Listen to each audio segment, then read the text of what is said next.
This morning's speaker is Dr. Sonja Marzi, who is an LSE Fellow in the Department of Methodology and an Associate of the Latin America and Caribbean Centre. And she'll be talking about her latest project, which had to be completely rethought when the pandemic hit. After her talk, we will have time for questions. So please do, if you think of any, write them in the chat. And we'll come to those at the end, but I will hand over to Sonja without further ado. Thank you. Thank you, Louise. And yeah, thank you for inviting me to present my research here. I am going to share my screen.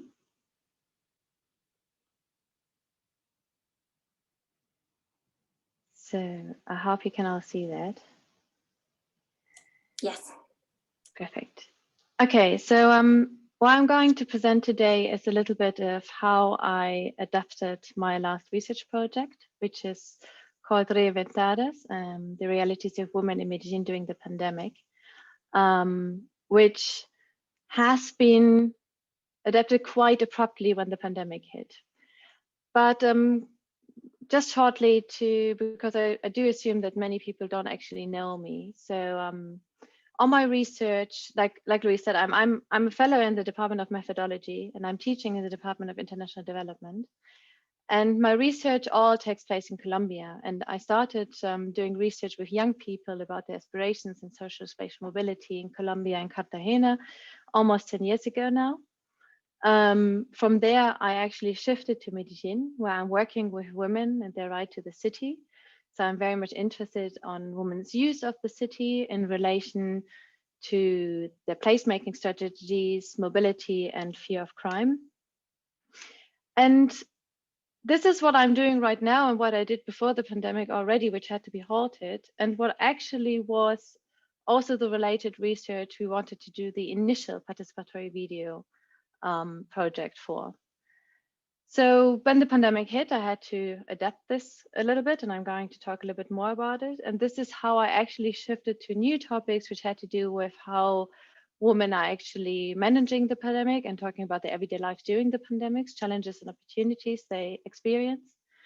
And finally, I developed within my research agenda a quite interesting methodological view where I shifted to researching how we can do participatory research, in particular participatory visual research, remotely without being co-present in the same geographical space. But let's talk about the project, which is actually most interesting here. That is the Reinventada, the realities of women in Medellin during the pandemic. We also have a website, so if you want to take a look at this is reinventada.org with some information about the participants and the team and some videos. So feel free to take a look there as well. So like I said, the initial project was actually planned as related to my original research about migrant women's right to the city. And you can see on the picture a couple of those women I'm working with in Medellin. And initially the plan was that we would travel there last April in 2020 with a film crew based here in the UK. And we would start a participatory video project actually talking about the challenges women experience within urban space through audiovisual media. So when the pandemic hit, that was obviously not possible because of travel restrictions and public health measures. But rather than stopping the research, I actually was very keen to continue and find a way to adapt. Mostly because obviously the women had expectations, although not all women from the initial project are part of the new project. But also we know that women are most affected during emergencies and disasters. And we also know that their voices often are actually rarely heard. So when it comes to emergency and disaster settings, rather than using participatory and co-production methods, it's quite common to shift to more extractive means of data collection, such as surveys and interviews, etc. For good reasons, many of them linked to practicality and what is possible in these settings. But I was mostly interested in how can we actually think about continuing this kind of co-production research, even through these difficult settings where we are not able to be actually co-present in one geographical space. So that meant that we had to move online. And we had to find a way to actually do this participatory video project remotely. And we do that with the use of women's smartphones. Just very quickly, this project is finished by now, but we have been very lucky, and I was able to actually receive funding to continue this methodological development. And now we are continuing with an ESRC funded project in 2 cities, in Bogota and Medellin, to think more about how we can actually do this kind of remote participatory research with the use of digital tools and with online workshops and online settings. So there will more come in the future, but for now I focus on the Reinventadas here. So first question, why actually participatory video? The idea came that participatory video is increasingly used in especially community development over the last 25 years. And there are a couple of interesting advantages to use participatory video instead of other methods. There's a lot of audiovisual methods that can be as well used. Many use photography or creative arts methods. Many follow similar ethos and philosophy and epistemologies. But I was particularly interested in participatory video because we have a process and an end product. So working throughout the process in forms of reflection and discussion cycles, typical for action research, but also being able to disseminate an end product, which also creates a lot of motivation for those who are working with me. So participatory video basically means that it is a scriptless video. So it emerges out of the process. We are not writing beforehand what we actually want to do. It emerges out of the discussion of iterative cycles of discussion, reflection of video material. So practically that means we start filming and we re-watch this material and reflect on the material to continue in next cycles of shooting and reviewing the material. The whole video or film, documentary, whatever you want to create, is directed by the research participants. In my case, 12 women in Medellin. And the aim is that they actually can create a narrative and communicate what is important for them, issues that are important for them, but also in a way they feel it's important.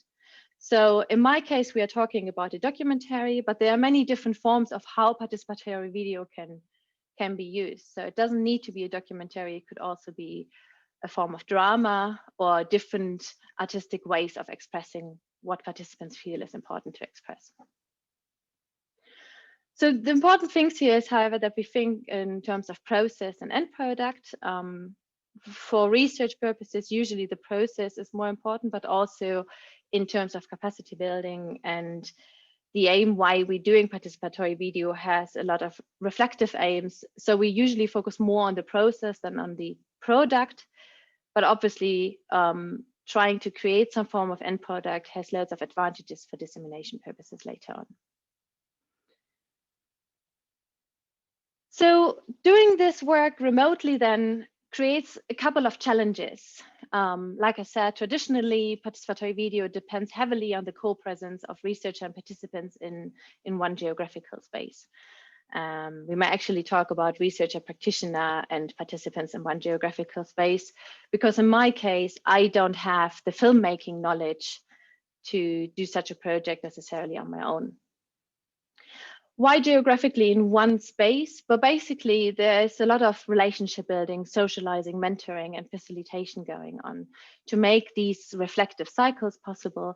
But also we need to create some form of trust relationships, because often we discuss quite sensitive themes in this kind of co-production and participatory video, or generally participatory research. And we often have like very important moments of rapid building and relationship building, which are actually based on just hanging out with each other. So for those of you who do ethnography, they know exactly what I'm talking about. So often when we stop the recorder or when we stop the official activity in our research activities, a lot of themes, a lot of what we call data emerges through very informal interactions. So being in one geographical space has obviously then its advantages in terms of relationship building, rapid socializing, and facilitation. The other challenge that comes into play is also How do we recruit participants remotely? How do we train and guide them in the process?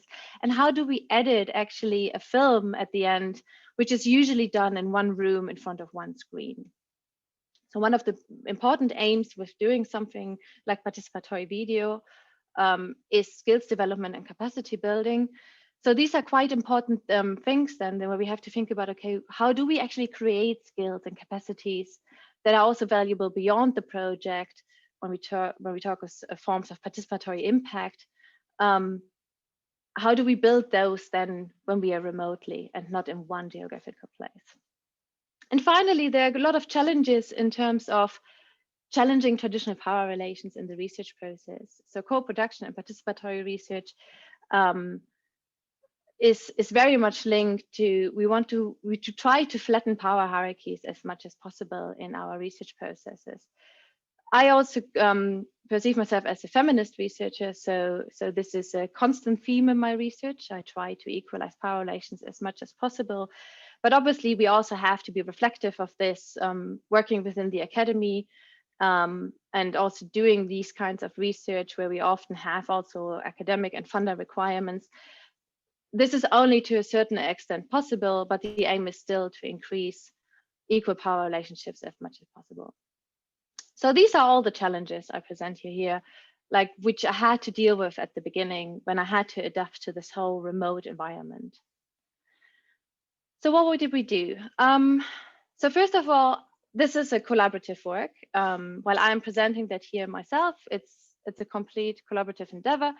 I was working with 2 film practitioners who are actually based here in London, who are experts in community participatory video filming.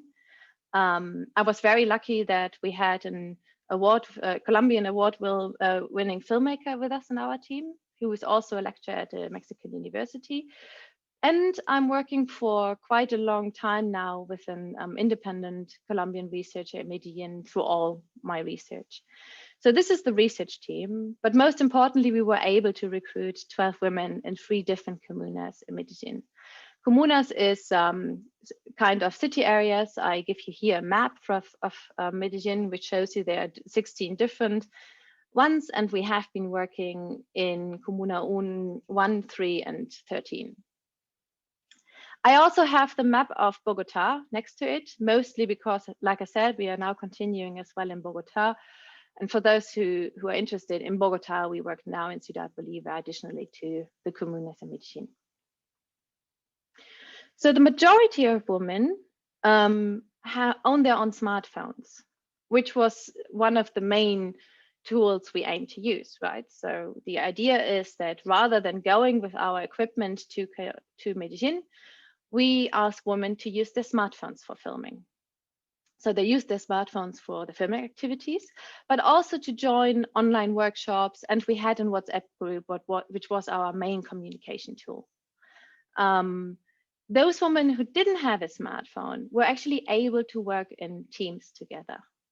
So while the majority of women needed smartphones, it is possible to include women if they do not have their own smartphone, or if they don't have a smartphone that has enough quality that would actually allow them to film videos in the quality we needed it to. So like I said, the majority also use their smartphones to join our online spaces. Our online space has been through Zoom, similar to here, where we would meet and have like 2 to 3 hour workshops on a weekly basis. And we had these 2 to 3 hour workshops over 10 months. So it is a quite long project. And once you shift to a remote space, you probably have to add a lot of time to kind of compensate that you're not having these close relationships and these compressed time periods together in one geographical space. So we use the Zoom spaces to meet, and at the beginning it was quite difficult for the women to actually join them with audio and video working in the preferred way. For those women who didn't have wireless at their homes, we actually were able to remotely recharge their phones with internet so that they can join.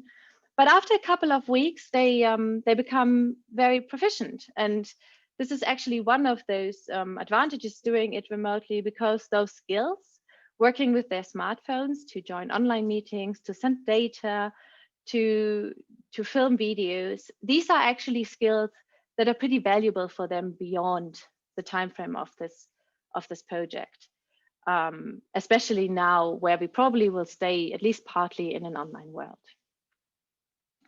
So this is basically how we adapted. And rather than me talking too much about it, what I want to do is I'm going to show you a little bit how such a meeting would look like.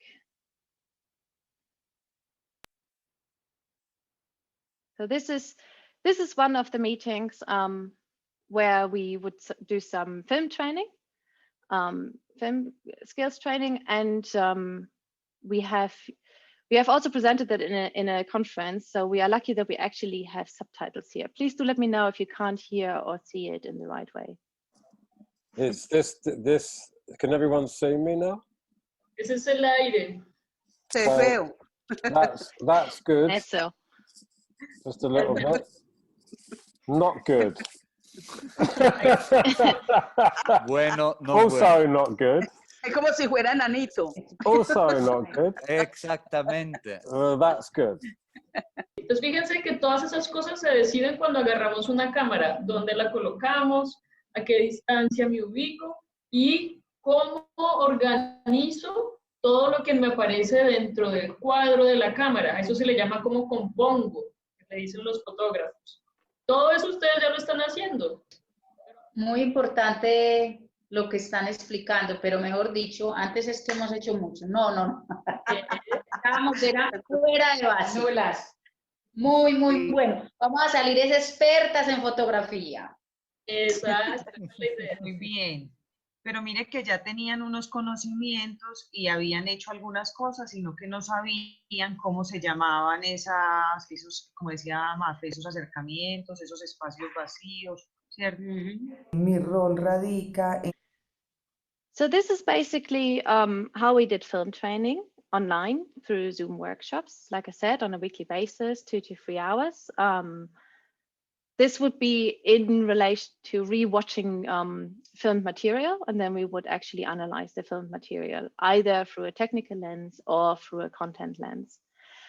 So I said at the beginning that one of the big challenges was also to think about editing, right? We needed to edit the film. We needed to think about how do we do this if we are not able to actually sit in front of one screen together in one room. And you can see here, this is the program, this is Premiere Pro, in which we would actually edit the film. And we decided to still work on one screen. And what we did is we created video compilations which have a time code. And we would share those video compilations in advance with the women and ask them to select time codes of the parts of videos that they feel need to become part of the final film. That is obviously, again, this is a process which goes over several cycles to reduce the film material, which is several hours at the beginning, to 32 minutes. And this is just an example of how something like that could look like. Digamos, no solamente es el conflicto que El audio es interesante como el contraste. Porque por el sonido, porque mira que muchas veces cuando se habla del cambio de el que se tiene que enfrentar las víctimas cuando llegamos a esta ciudad, digamos, no solamente es el conflicto que te saca, sino también que te trata de arrebatar eso, o sea, como esa cultura, o sea, eso con lo que vos, o sea, y vienes a la ciudad y ya no te despierta el sonido de los pájaros, te despiertas el sonido de los carros. We decided. So there she actually told us it's this from this time code to this time code, and then she would explain to us why it is important to include this part of the film. So now you got a little bit of an idea of how the process worked. And like I said, these were several cycles of doing and redoing this, so that we needed the 10 months, and we probably could have done easily 7 more. But we were actually able to create a 32 minutes documentary at the end, which discusses the life of these women during the pandemic. And it actually discusses as well the challenges and opportunities and much of the things which we already know in any context, how the pandemic reinforced different problems that have been there before. And what I want to do now is I'm going to share with you the trailer before I finish this presentation to give you an idea how the final film might look like. Yo tenía un celular que lo tenía dañado. Entonces me tocó reinventarme la manera de conseguir este equipo para ser parte de este proceso. Que esta película lleve un alivio a los corazones traumatizados por esta pandemia.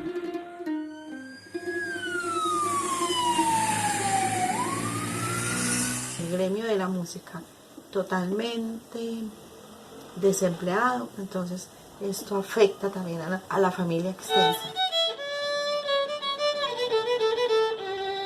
En varias ocasiones ha tocado poner el trapo rojo. Cuando se observa el trapito rojo es porque hay gente en dificultades, es gente que necesita algo para comer. Tenemos dificultades para salir, porque nos digan algo, que cuando menos piense se encienden balaceras, que nos digan para adentro, no pueden salir. Entonces ese es el temor mío de las fronteras invisibles. La violencia se refleja en algo roto. Es un daño que nos queda a las mujeres para toda la vida. Todas las noches hay oscuridad, pero tenemos la esperanza de que el sol sale y todos los días ha salido. Entonces no, ánimo, esta pandemia no nos va a acabar. Queremos decirle a la ciudadanía que los bordes y laderas también los utilizamos para sembrar comida, para construir la paz. Queremos contarle al mundo que las mujeres somos echadas para adelante, que las mujeres somos resistentes y las mujeres somos memoria. Para reinventarnos y encontrar una salida, de seguir con nuestros sueños, continuar con nuestras vidas y mirar por la ventana disfrutando del paisaje, tratando de asimilar lo que al momento ya no encaje.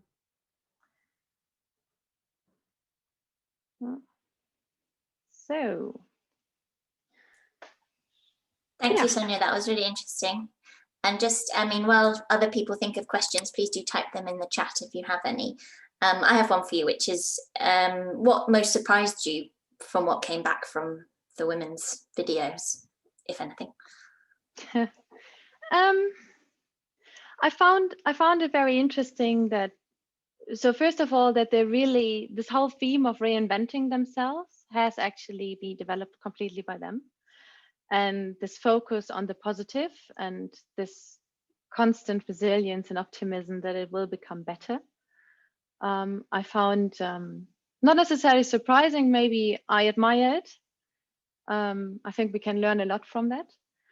And I think mostly the gardening spaces. I haven't thought about that at all before, but I think it was one of our biggest themes. And we had hours over hours about green spaces and gardening and the importance of food security, but also mental health that is related to gardening.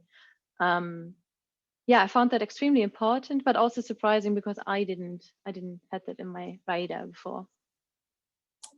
And if people want to watch the full film, can they access it anywhere? So we are at the moment, we are submitting it to film festivals. And one condition is that we can't make it public yet until we have submitted to the film festivals. But we are planning to make it public by beginning of next year. But everybody who is interested of watching it, they can just email me and I can send the link with the password and then they can watch it privately. Just great, perfect. I'll put your email in the chat. Helena Vieira is asking, was the focus of your research how women reacted to the pandemic, or was it poverty and the pandemic? So, like I said before, my idea was to actually do it about women's use of the city and different interfering criteria that makes the right to the city a negotiation for women. And when we hit the pandemic, we thought it would be actually interesting to document how they deal with the pandemic mostly. We left it very open to see what the women would come up with. So I would say that's a very special moment where we can do something like this in research, because luckily my funding left me the ability to do that in this way. Thank you. And a question from Charlotte Kellaway. What was the most challenging aspect of the project?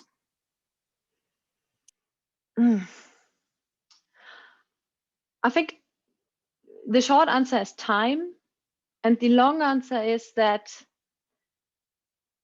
not being together in one geographical space often creates some tension of being able to not focus entirely on the end product. So these time for reflection and discussion of themes, I think that is quite difficult to create within an online space when trying to finalize a documentary which will be screenable at the end. So sometimes the filming and the technical aspects came at the expense of discussion and reflection. So this is something which we are changing actually right now in the ESRC project. So we created a whole new design to avoid these tensions between film and process. So yeah, time was probably the biggest challenge. And time being a challenge for us today, we only have 1 minute left, but I'll combine these two questions so you can answer them quickly. The first from Michael Taster, I mean, you slightly addressed that. He's asking, do you think there are elements of your methodology you'll continue using when distancing is less necessary? Which I guess is what you're looking at in your ESRC funded project.